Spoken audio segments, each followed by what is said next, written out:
भाग्यनगर में ये प्रोग्राम एक 10 साल पहले होना चाहिए था। आज करे देर आए दुरुस्त आए, लेकिन सभी हिंदू बंधुओं को इससे एक शिक्षा सबक लेना चाहिए कि धर्म से बढ़ के कोई भी नहीं है। हमारे प्रॉपर्टी बैंक बैलेंस हमारी फैमिली से बढ़ के भी आज धर्म की रक्षा करना इंपॉर्टेंट है हमारे को। अगर फैमिली बचाते रहेंगे तो धर्म ऐसी रोहिंग्या 30 है आज, कल के दिन 60,000 रोहिंग्या और बांग्लादेश से पाकिस्तान से भी आने की आवश्यकता है। इसीलिए ये सभा शुरुआत है, पहली है, शुरुआत है। इसके बाद जब तक रोहिंग्या नहीं जाएंगे भाग्यनगर से, हर महीने एक सभा ऐसी बिल्कुल लगाएंगे। गवर्नमेंट को जब तक मतलब एक्शन नहीं लेके इनके खिलाफ इनको भेज नहीं देते, तब तक महीने में एक सभा ऐसी होती रहेंगी कंपल्सरी। మీరు రాజకీయాలకు అతీతం అని చెప్తా ఉన్నారు. ఇప్పుడు ఈ స్థానిక ఎన్నికలు ఏవైతే ఉన్నాయో వీటిని ఉద్దేశించి పెట్టినటువంటి సభ అని చెప్పి కొంతమంది అయితే మాట్లాడుతూ ఉన్నారు. దీనికి ఏం చెప్తారు?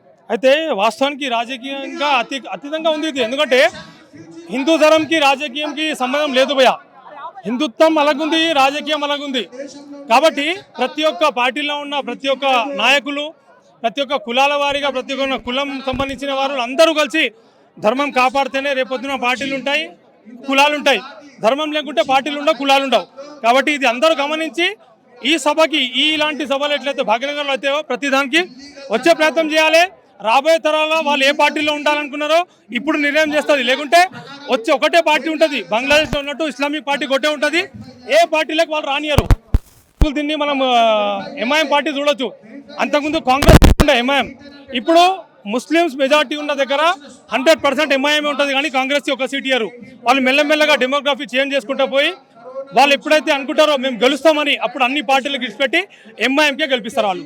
మన హిందువులు ఇది గ్రహించి మనం కూడా సమయం వచ్చినప్పుడు అందరం ఒకటే కావాలి, అందరం ఒకటే వీళ్ళని తరిమి కొట్టే ప్రయత్నం చేయాలని అనుకున్నాం. ఇప్పుడు మైనార్టీ వర్గానికి సంబంధించినటువంటి ఒక వ్యక్తి మాట్లాడిన మాట ఏంటంటే హిందువుల మధ్య ఐక్యత లేదు, ఐక్యత ఉంటే ఇవన్నీ కూడా జరిగేటివి కాదు. ఇది ఇప్పుడు హిందువులు భయపడి పెడుతున్నటువంటి సభ అన్నట్లు కూడా మాట్లాడేది జరిగింది. మరి వీటికి ఏం చెప్తారు? ఐక్యత లేదు అని ఏ మూర్ఖుడు చెప్పిండో, కానీ ఐక్యత లేకుంటే మాత్రం 14/19/24 మోదీజీ రాకపోవటాడు. మోదీజీ వచ్చిండు అంటే 3 సార్లు హిందువుల ఐక్యత ఉంది, కానీ ప్లాట్ఫామ్ లేదు.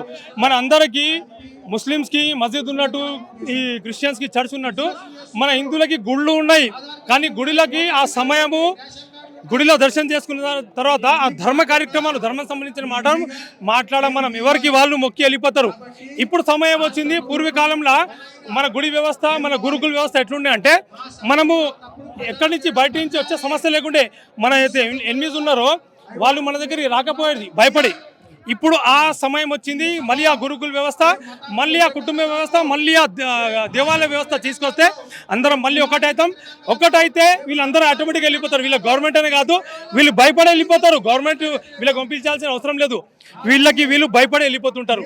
ఆ సమయం వచ్చింది. కావున ప్రతి ఒక్క హిందూ బంధువు ఈ ప్రోగ్రాం గురించి కొద్దిగా రానోళ్ళు కనీసం వచ్చే ప్రోగ్రాం ఎప్పుడుదో కనుక్కొని ఈ ప్రోగ్రాంలు తమ ఇప్పుడు ఇక్కడ బాలపూర్లో అయింది, రేపు ఒక చార్మినార్లో చేద్దాం, రేపు సికింద్రాబాద్ చేద్దాం.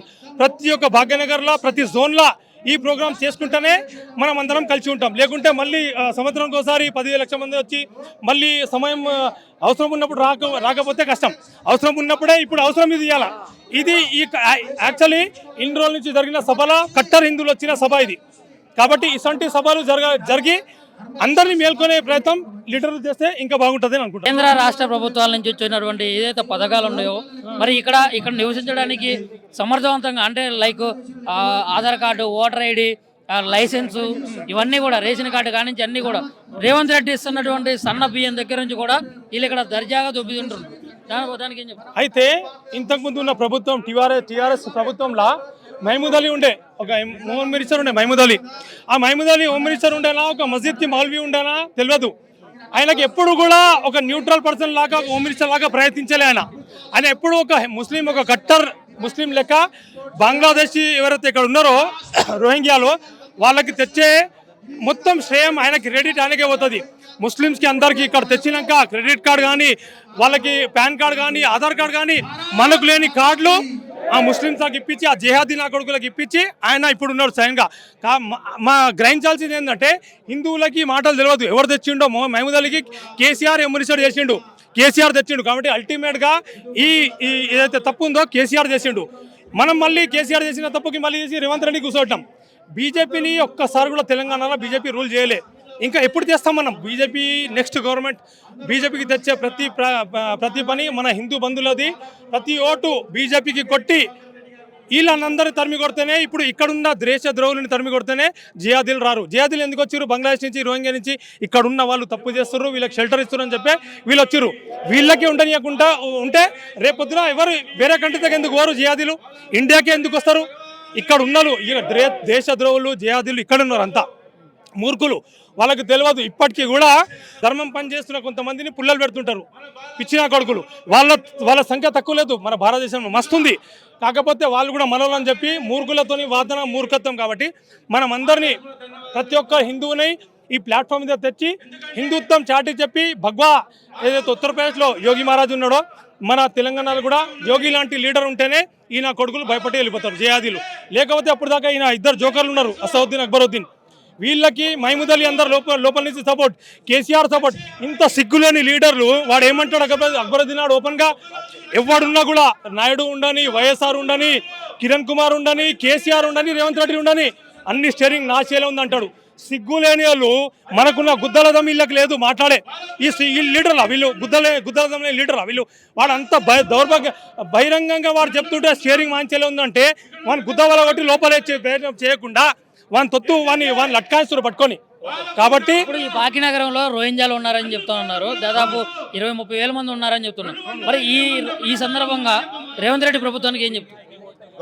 అంటే ఇప్పుడు వీళ్ళకి మనకు ఇప్పుడు తెలిసింది అంటే సివిల్ వాళ్ళకి మనకు తెలిసింది. కాబట్టి గవర్నమెంట్కి తెలియదా? డిపార్ట్మెంట్కి తెలియదా? వాళ్ళు కన్ను మూసుకున్నారు. వాళ్ళ ఓట్ బ్యాంక్ ఆ ముస్లిమ్స్, బయట నుంచి వచ్చిన ముస్లిమ్సే వాళ్ళకి ఓట్ బ్యాంక్. వాళ్ళు పోతే వాళ్ళు ఓడిపోతారని చెప్పి తెలుసు. కాబట్టి నేనేమనుకుంటున్నా, కంపల్సరీ డ్యామ్ ష్యూర్ ఈ గవర్నమెంటే వాళ్ళకి షెల్టర్ ఇస్తుంది, వాళ్ళకి గవర్నమెంట్ ప్లేసెస్లో ఉండడానికి ఇస్తుంది. ప్రతి ఒక్క బెనిఫిట్స్, మాకు లేని బెనిఫిట్స్ ఆ తుర్కోళ్ళకి ఇస్తుంది, బయట నుంచి వచ్చిన తుర్కోళ్ళకి ఇస్తుంది. కాబట్టి వీళ్ళు కంపల్సరీగా వీళ్ళు దీంట్లో ఇన్వాల్వ్ ఉంటారు. సెంట్రల్ గవర్నమెంట్ ఇనిషియేట్ తీసుకొని వీళ్ళందరినీ కావాలంటే ఇక్కడ ఎమర్జెన్సీ రూల్ తీసుకొచ్చి వీళ్ళందరినీ డిబార్ చేసి మళ్ళీ ఫ్రెష్ ఎలక్షన్ తెచ్చి మళ్ళీ ఒక భగవత్ తీసుకొస్తేనే మనం అందరం, మన పిల్లల భవిష్యత్తు సేఫ్ ఉంటుంది. ఈ రోహింగ్యాల వల్ల సామాన్య ప్రజలు పడుతున్నటువంటి ఇబ్బందులు ఏంటి? అయితే ఇక్కడ లేబర్, మన హిందూ లేబర్స్ ఉంటారు. మన హిందూ లేబర్స్కి డైలీ వేజెస్లో ఒక 800-1000 రూపాయలు ఉంటుంది. ఈయన కొడుకులు బయట నుంచి వచ్చి 300కే పనిచేస్తారు. 300కే పనిచేసిన లేబర్కి మన లేబర్లకి పని దొరకదు. మన లేబర్లు ఎక్కడ పోవాలి? వాళ్ళకి పని లేకుండా ఎవరైనా తక్కువ జీతం ఇస్తేనే చేస్తారు కదా, ఆ తక్కువ తీసుకొని వాళ్ళు ఇస్తారు. మన లేబర్లకి వృత్తి ఉండలేదు, వాళ్ళు మళ్ళీ వేరే క్రిమినల్ యాక్టివిటీస్ చేస్తారు. ఇది కూడా గవర్నమెంట్దే ప్రాబ్లం, గవర్నమెంట్దే దీనికి క్రెడిట్ పోతుంది. కాబట్టి దీని గురించి ఖచ్చితంగా మనం అందరూ అనుకొని వీళ్ళందరినీ ఎలగొట్టి మనం అందరం సేఫ్గా ఉంటేనే ఈ సొసైటీ మొత్తం సేఫ్ ఉంటుంది. మళ్ళొకసారి ప్రతి హిందువు కూడా యునైటెడ్ ఉండాలనుకుంటారు. కానీ ఈ గవర్నమెంట్ వాళ్ళందరినీ ధర్మం పనిచేసే ప్రతి ఒక్కరిని కేసులు పెట్టి లోపలికి వేయాలని చెప్పే ప్రయత్నం చేస్తున్నారు. ప్రతి హిందూ సమాజం వాళ్ళ ఎంబడి ఉండి వాళ్ళకి ఎవరైనా లోపల తీసుకుపోతే బయటికి తీసుకొచ్చే పని కూడా మనదే. కాబట్టి ఆ విషయంలో కూడా దృష్టి పెట్టాలని నేను కోరుతున్నాను. భాగ్యనగర్ में ये प्रोग्राम 10 साल पहले होना चाहिए था. आज करे दे रहा है, दुरुस्त है. लेकिन सभी हिंदू बंधुओं को इससे एक शिक्षा सबक लेना चाहिए कि धर्म से बढ़ के कोई भी नहीं है. हमारे प्रॉपर्टी, बैंक बैलेंस, हमारी फैमिली से बढ़ के भी आज धर्म की रक्षा करना इंपॉर्टेंट है हमारे को. अगर फैमिली बचाते रहेंगे तो धर्म ऐसी. रोहिंग्या 30 है आज, कल के दिन 60,000 रोहिंग्या और बांग्लादेश से, पाकिस्तान से भी आने की आवश्यकता है. इसीलिए ये सभा शुरुआत है, पहली है शुरुआत है. इसके बाद जब तक रोहिंग्या नहीं जाएंगे भाग्यनगर से, हर महीने एक सभा ऐसी बिल्कुल लगाएंगे. गवर्नमेंट को जब तक मतलब एक्शन नहीं लेके इनके खिलाफ इनको भेज नहीं देते, तब तक महीने में एक सभा ऐसी होती रहेंगी कंपल्सरी. మీరు రాజకీయాలకు అతీతం అని చెప్తా ఉన్నారు. ఇప్పుడు ఈ స్థానిక ఎన్నికలు ఏవైతే ఉన్నాయో వీటిని ఉద్దేశించి పెట్టినటువంటి సభ అని చెప్పి కొంతమంది అయితే మాట్లాడుతూ ఉన్నారు. దీనికేం చెప్తారు? అయితే వాస్తవానికి రాజకీయంగా అతీతంగా ఉంది ఇది. ఎందుకంటే హిందూ ధర్మంకి రాజకీయంకి సంబంధం లేదు భయ్యా. హిందుత్వం అలాగుంది, రాజకీయం అలాగుంది. కాబట్టి ప్రతి ఒక్క పార్టీలో ఉన్న ప్రతి ఒక్క నాయకులు, ప్రతి ఒక్క కులాల వారీగా, ప్రతి ఒక్క కులం సంబంధించిన వారు అందరూ కలిసి ధర్మం కాపాడితేనే రేపొద్దున పార్టీలు ఉంటాయి, కులాలు ఉంటాయి. ధర్మం లేకుంటే పార్టీలు ఉండవు, కులాలు ఉండవు. కాబట్టి ఇది అందరూ గమనించి ఈ సభకి, ఇలాంటి సభలు ఎట్లయితే భాగ్యనగర్లో అయితే ప్రతి దానికి వచ్చే ప్రయత్నం చేయాలి. రాబోయే తరాల్లో వాళ్ళు ఏ పార్టీలో ఉండాలనుకున్నారో ఇప్పుడు నిర్ణయం చేస్తుంది. లేకుంటే వచ్చి ఒకటే పార్టీ ఉంటుంది, బంగ్లాదేశ్లో ఉన్నట్టు ఇస్లామిక్ పార్టీ ఒకటే ఉంటుంది. ఏ పార్టీలకు వాళ్ళు రానియరు. దీన్ని మనం ఎంఐఎం పార్టీ చూడొచ్చు. అంతకుముందు కాంగ్రెస్ ఉండే ఎంఐఎం, ఇప్పుడు ముస్లిమ్స్ మెజార్టీ ఉన్న దగ్గర 100% ఎంఐఎం ఉంటుంది, కానీ కాంగ్రెస్ ఒక సీట్ ఇయ్యరు. వాళ్ళు మెల్లమెల్లగా డెమోగ్రఫీ చేంజ్ చేసుకుంటూ పోయి వాళ్ళు ఎప్పుడైతే అనుకుంటారో మేము గెలుస్తామని అప్పుడు అన్ని పార్టీలకు ఇచ్చిపెట్టి ఎంఐఎంకే గెలిపిస్తారు వాళ్ళు. మన హిందువులు ఇది గ్రహించి మనం కూడా సమయం వచ్చినప్పుడు అందరం ఒకటే కావాలి, అందరం ఒకటే వీళ్ళని తరిమి కొట్టే ప్రయత్నం చేయాలని అనుకున్నాం. ఇప్పుడు మైనారిటీ వర్గానికి సంబంధించినటువంటి ఒక వ్యక్తి మాట్లాడిన మాట ఏంటంటే హిందువుల మధ్య ఐక్యత లేదు, ఐక్యత ఉంటే ఇవన్నీ కూడా జరిగేటివి కాదు, ఇది ఇప్పుడు హిందువులు భయపడి పెడుతున్నటువంటి సభ అన్నట్లు కూడా మాట్లాడేది జరిగింది. మరి వీటికి ఏం చెప్తారు? ఐక్యత లేదు అని ఏ మూర్ఖుడు చెప్పిండో కానీ ఐక్యత లేకుంటే మాత్రం 14/19/24 మోదీజీ రాకపోవటాడు. మోదీజీ వచ్చిండు అంటే 3 సార్లు హిందువుల ఐక్యత ఉంది, కానీ ప్లాట్ఫామ్ లేదు.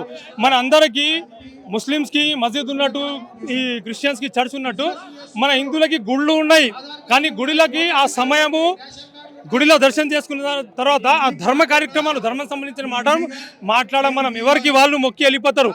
ఇప్పుడు సమయం వచ్చింది. పూర్వకాలంలో మన గుడి వ్యవస్థ, మన గురుకుల వ్యవస్థ ఎట్లుండే అంటే మనము ఎక్కడి నుంచి బయట నుంచి వచ్చే సమస్య లేకుండే. మన అయితే ఎనిమిది ఉన్నారో వాళ్ళు మన దగ్గరికి రాకపోయేది భయపడి. ఇప్పుడు ఆ సమయం వచ్చింది. మళ్ళీ ఆ గురుకుల వ్యవస్థ, మళ్ళీ ఆ కుటుంబ వ్యవస్థ, మళ్ళీ ఆ దేవాలయ వ్యవస్థ తీసుకొస్తే అందరం మళ్ళీ ఒకటైతాం. ఒకటైతే వీళ్ళందరూ ఆటోమేటిక్గా వెళ్ళిపోతారు. వీళ్ళ గవర్నమెంట్ అనే కాదు, వీళ్ళు భయపడి వెళ్ళిపోతారు. గవర్నమెంట్ వీళ్ళకి పంపించాల్సిన అవసరం లేదు, వీళ్ళు భయపడి వెళ్ళిపోతుంటారు. ఆ సమయం వచ్చింది. కావున ప్రతి ఒక్క హిందూ బంధువు ఈ ప్రోగ్రాం గురించి కొద్దిగా రానోళ్ళు కనీసం వచ్చే ప్రోగ్రామ్ ఎప్పుడుదో కనుక్కొని ఈ ప్రోగ్రాంలు తమ ఇప్పుడు ఇక్కడ బాలాపూర్లో అయింది, రేపు ఒక చార్మినార్లో చేద్దాం, రేపు సికింద్రాబాద్ చేద్దాం. ప్రతి ఒక్క భాగ్యనగర్లో ప్రతి జోన్లో ఈ ప్రోగ్రామ్ చేసుకుంటేనే మనం అందరం కలిసి ఉంటాం. లేకుంటే మళ్ళీ సంవత్సరానికి ఒకసారి 10 లక్షల మంది వచ్చి మళ్ళీ సమయం అవసరం ఉన్నప్పుడు రాకపోతే కష్టం. అవసరం ఉన్నప్పుడే ఇప్పుడు అవసరం ఇది ఇవ్వాలి. ఇది ఈ యాక్చువల్లీ ఇన్ని రోజుల నుంచి జరిగిన సభల కట్టర్ హిందువులు వచ్చిన సభ ఇది. కాబట్టి ఇలాంటి సభలు జరిగి అందరినీ మేల్కొనే ప్రయత్నం లీడర్లు చేస్తే ఇంకా బాగుంటుంది అని అనుకుంటున్నాను. కేంద్ర రాష్ట్ర ప్రభుత్వాల నుంచి వచ్చినటువంటి ఏదైతే పథకాలు ఉన్నాయో మరి ఇక్కడ నివసించడానికి సమర్థవంతంగా అంటే like Aadhaar card, voter ID, licence, ఇవన్నీ కూడా రేషన్ కార్డు కానించి అన్నీ కూడా రేవంత్ రెడ్డి ఇస్తున్నటువంటి సన్న బియ్యం దగ్గర నుంచి కూడా వీళ్ళు ఇక్కడ దర్జాగా దొబ్బితుంటారు. దానికి ఏం చెప్తారు? అయితే ఇంతకుముందు ఉన్న ప్రభుత్వం టీఆర్ఎస్ ప్రభుత్వంలో మహమూద్ అలీ ఉండే, ఒక హోమ్ మినిస్టర్ ఉండే మహమూద్ అలీ. ఆ మహమూద్ అలీ హోమ్ మినిస్టర్ ఉండేనా, ఒక మస్జిద్కి మౌల్వీ ఉండేనా తెలియదు. ఆయనకి ఎప్పుడు కూడా ఒక న్యూట్రల్ పర్సన్ లాగా, హోమ్ మినిస్టర్ లాగా ప్రయత్నించలే. ఆయన ఎప్పుడు ఒక ముస్లిం, ఒక కట్టర్ ముస్లిం లెక్క బంగ్లాదేశీ ఎవరైతే ఇక్కడ ఉన్నారో రోహింగ్యాలో వాళ్ళకి తెచ్చే మొత్తం శ్రేయం ఆయనకి, క్రెడిట్ ఆయనకే పోతుంది. ముస్లిమ్స్కి అందరికీ ఇక్కడ తెచ్చినాక క్రెడిట్ కార్డు కానీ, వాళ్ళకి పాన్ కార్డు కానీ, ఆధార్ కార్డు కానీ, మనకు లేని కార్డులు ఆ ముస్లిమ్స్కి ఇప్పించి, ఆ జేహాదీ నా కొడుకులకు ఇప్పించి ఆయన ఇప్పుడు ఉన్నారు స్వయంగా. మా గ్రహించాల్సింది ఏంటంటే హిందువులకి మాటలు తెలియదు. ఎవరు తెచ్చిండో మహమూద్ అలీకి కేసీఆర్ ఎమ్మెల్సీ చేసిండు, కేసీఆర్ తెచ్చిండు. కాబట్టి అల్టిమేట్గా ఈ ఏదైతే తప్పు ఉందో కేసీఆర్ చేసిండు. మనం మళ్ళీ కేసీఆర్ చేసిన తప్పుకి మళ్ళీ చేసి రేవంత్ రెడ్డి కూర్చోవటం. బీజేపీని ఒక్కసారి కూడా తెలంగాణలో బీజేపీ రూల్ చేయలే. ఇంకా ఎప్పుడు చేస్తాం మనం? బీజేపీ నెక్స్ట్ గవర్నమెంట్ బీజేపీకి తెచ్చే ప్రతి పని మన హిందూ బంధువులది. ప్రతి ఓటు బీజేపీకి కొట్టి వీళ్ళందరూ తరిమి కొడితేనే, ఇప్పుడు ఇక్కడున్న దేశ ద్రోహులని తరిమి కొడితేనే జియాదీలు రారు. జియాదీలు ఎందుకు వచ్చారు? బంగ్లాదేశ్ నుంచి, రోహింగ్యా నుంచి.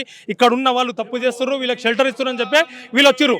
వీళ్ళకి ఉండనియకుండా ఉంటే రేపొద్దున ఎవరు వేరే కంట్రీకి ఎందుకు పోరు? జియాదీలు ఇండియాకే ఎందుకు వస్తారు? ఇక్కడ ఉన్నారు దేశ ద్రోహులు, జియాదీలు ఇక్కడ ఉన్నారు. అంతా మూర్ఖులు, వాళ్ళకి తెలియదు. ఇప్పటికీ కూడా ధర్మం పనిచేస్తున్న కొంతమందిని పుల్లలు పెడుతుంటారు, పిచ్చిన కొడుకులు. వాళ్ళ సంఖ్య తక్కువ లేదు, మన భారతదేశంలో మస్తుంది.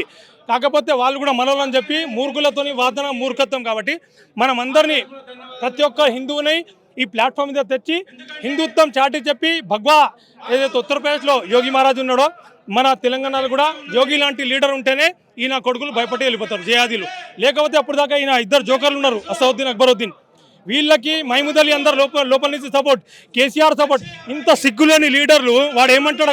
అక్బరుద్దీన్ నాడు ఓపెన్గా ఎవడున్నా కూడా, నాయుడు ఉండని, వైఎస్ఆర్ ఉండని, కిరణ్ కుమార్ ఉండని, కేసీఆర్ ఉండని, రేవంత్ రెడ్డి ఉండని, అన్ని స్టీరింగ్ నా చేలే ఉందంటాడు.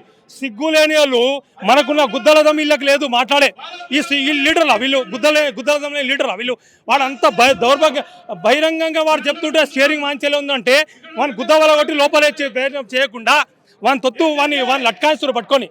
కాబట్టి ఇప్పుడు ఈ భాగ్యనగరంలో రోహింగ్యాలు ఉన్నారని చెప్తా ఉన్నారు. దాదాపు 20-30 వేల మంది ఉన్నారని చెప్తున్నారు. మరి ఈ సందర్భంగా రేవంత్ రెడ్డి ప్రభుత్వానికి ఏం చెప్తారు? అంటే ఇప్పుడు వీళ్ళకి మనకు ఇప్పుడు తెలిసింది అంటే సివిల్ వాళ్ళకి మనకు తెలిసింది కాబట్టి గవర్నమెంట్కి తెలియదా, డిపార్ట్మెంట్కి తెలియదా? వాళ్ళు కన్ను మూసుకున్నారు. వాళ్ళ ఓట్ బ్యాంక్ ఆ ముస్లిమ్స్, బయట నుంచి వచ్చిన ముస్లిమ్సే వాళ్ళకి ఓట్ బ్యాంక్. వాళ్ళు పోతే వాళ్ళు ఓడిపోతారని చెప్పి తెలుసు. కాబట్టి నేను అనుకుంటున్నా కంపల్సరీ డ్యామ్ ష్యూర్ ఈ గవర్నమెంటే వాళ్ళకి షెల్టర్ ఇస్తుంది, వాళ్ళకి గవర్నమెంట్ ప్లేసెస్లో ఉండడానికి ఇస్తుంది. ప్రతి ఒక్క బెనిఫిట్స్, మాకు లేని బెనిఫిట్స్ ఆ తుర్కోళ్ళకి ఇస్తుంది, బయట నుంచి వచ్చిన తుర్కోళ్ళకి ఇస్తుంది. కాబట్టి వీళ్ళు కంపల్సరీగా వీళ్ళు దీంట్లో ఇన్వాల్వ్ ఉంటారు. సెంట్రల్ గవర్నమెంట్ ఇనిషియేట్ తీసుకొని వీళ్ళందరినీ కావాలంటే ఇక్కడ ఎమర్జెన్సీ రూల్ తీసుకొచ్చి వీళ్ళందరినీ డిబార్ చేసి మళ్ళీ ఫ్రెష్ ఎలక్షన్ తెచ్చి మళ్ళీ ఒక భగవత్ తీసుకొస్తేనే మనం అందరం మన పిల్లల భవిష్యత్తు సేఫ్ ఉంటుంది. ఈ రోహింగ్యాల వల్ల సామాన్య ప్రజలు పడుతున్నటువంటి ఇబ్బందులు ఏంటి? అయితే ఇక్కడ లేబర్, మన హిందూ లేబర్స్ ఉంటారు. మన హిందూ లేబర్స్కి డైలీ వేజెస్లో ఒక 800-1000 రూపాయలు ఉంటుంది. ఈయన కొడుకులు బయట నుంచి వచ్చి 300కే పనిచేస్తారు. 300కే పనిచేసిన లేబర్కి మన లేబర్లకి పని దొరకదు. మన లేబర్లు ఎక్కడ పోవాలి? వాళ్ళకి పని లేకుండా ఎవరైనా తక్కువ జీతం ఇస్తేనే చేస్తారు కదా, ఆ తక్కువ తీసుకొని వాళ్ళు ఇస్తారు. మన లేబర్లకి వృత్తి ఉండలేదు, వాళ్ళు మళ్ళీ వేరే క్రిమినల్ యాక్టివిటీస్ చేస్తారు. ఇది కూడా గవర్నమెంట్దే ప్రాబ్లం, గవర్నమెంట్దే దీనికి క్రెడిట్ పోతుంది. కాబట్టి దీని గురించి ఖచ్చితంగా మన అందరూ అనుకొని వీళ్ళందరినీ ఎలగొట్టి మనం అందరం సేఫ్గా ఉంటేనే ఈ సొసైటీ మొత్తం సేఫ్ ఉంటుంది. మళ్ళొకసారి ప్రతి హిందువు కూడా యునైటెడ్ ఉండాలనుకుంటారు. కానీ ఈ గవర్నమెంట్ వాళ్ళందరినీ ధర్మం పనిచేసే ప్రతి ఒక్కరిని కేసులు పెట్టి లోపలికి వేయాలని చెప్పే ప్రయత్నం చేస్తున్నారు. ప్రతి హిందూ సమాజం వాళ్ళ ఎంబడి ఉండి వాళ్ళకి ఎవరైనా లోపల తీసుకుపోతే బయటికి తీసుకొచ్చే పని కూడా మనదే. కాబట్టి ఆ విషయంలో కూడా దృష్టి పెట్టాలని నేను కోరుతున్నాను.